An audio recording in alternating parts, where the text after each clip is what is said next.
Hakeuduin Finferrissille töihin, koska kiinnosti työskennellä lähempänä. Kotia on ollut pitkään merellä ja nämä on hyviä hommia siinä määrin, että saa olla kotona. Merenkulkuun liittyvä ammatti, mikä on kuitenkin lähellä kotia. Mun nimi on Juha Westerlund ja mä oon konepäällikkönä Alteran lautalla. Olen Sami Saarinen ja toimin kansimiehenä lautta-alus Alteralla.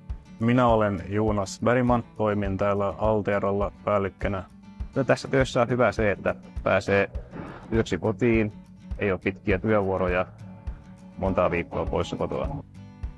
Tähän tehtävään voi hakea ketä vaan, jolla on kansimiehen koulutus, tarvittavat turvallisuuskoulutukset, merimieslääkäritodistus, eli kuka vaan voi hakea, kenellä nämä terveydet on.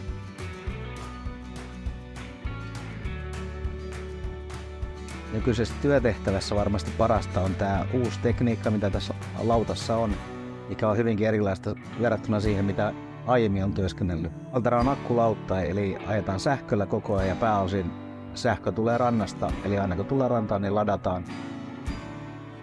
Kun konehuone on työpaikka, niin täällä on siitä poikkeuksellista, että ei juuri mitään kuulu. Että ei ole moottorin ääniä yleensä ottaa eikä. Parasta töissä on tietysti työkaverit, on mukavia. Finferriss on mun mielestä hyvä ja luotettava työnantaja. Olen kokenut hyvänä työnantajana.